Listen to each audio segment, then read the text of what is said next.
Mandala art is born out of Buddhist traditions and features expression and patterns representing the universe.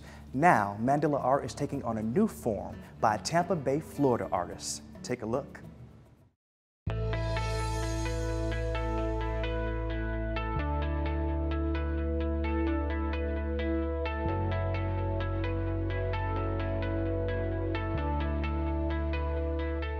It does take concentration. It does take a certain perfectionist personality type.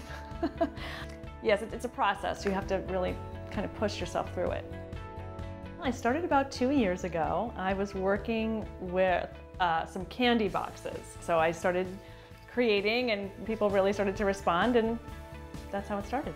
The different kinds of mandalas I make, I've started with candies, right? And then I started incorporating different found objects because the candies are great. I love how bright they are. And then I just decided, well, let me see how they look with other types of objects. So I did architectural salvage objects. I did silk flowers. I've done keys, and then I do digital collage types of pieces. So all different kinds of things.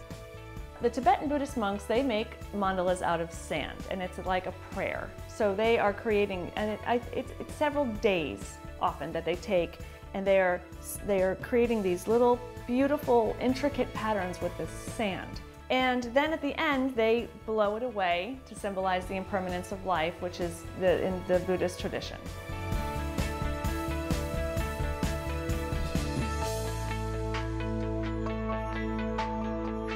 So I have some galleries. I have one in New York. I actually have two in New York.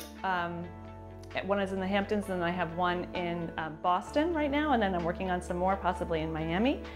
I'm going to go to the West Coast soon. It's a wonderful opportunity I had. I've always wanted to travel, so I took a job teaching abroad in Moscow several years ago, and then I ended up in Budapest. So living abroad, I got to travel a lot. So I'm going to show you guys my process today so you can see a little bit about how I do it, and then I want to see how you guys make them.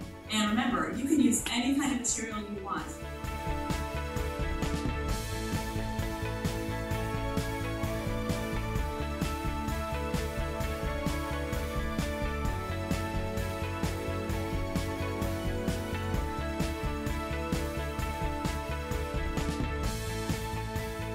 Vanity Fair Italy called me, or not called me, but they emailed me and asked if they could use one of my images and do a little feature on me, and I was so excited I couldn't even believe it. They had found me through an online art publication called Artsy, and they took an image and put it right into a page and called it Yum Art, and featured me in there. So yeah, it was wonderful. The difference is that I take the objects and I hand place every single one of them, and then I have a photographer come in and shoot it. With the digital ones, they are actually much more labor intensive. I didn't think they would be. So the digital ones involve a lot of different layers, like actually about 50 or 60 different layers of objects that I have to place by hand with my mouse. So it's a different process entirely. So as I work, I start from the center and go out. I'm thinking about color. I'm thinking about color relationships. I'm thinking about design. I'm thinking about variety. I'm thinking about textures. It's really the elements of art and principles of design come right into play there. Value, form, texture, color, all of these things that I used to teach, they play right into it.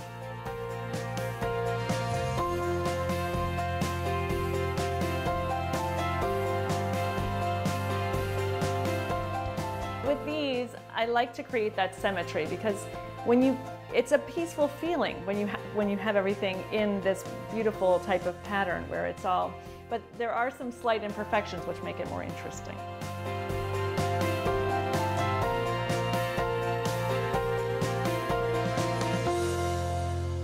I am constantly searching for candy everywhere I go. I'm always on the lookout for new and interesting candies.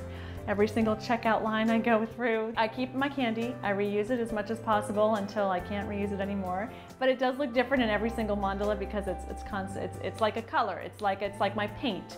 It's my medium. So I'm always looking for different kinds of candy and finding it everywhere I go. I want people to feel inspired by my work. I want people to enjoy looking at art in a different way so that they're not intimidated by it in any way. I love to be light and love to be fun and use your intellect at the same time.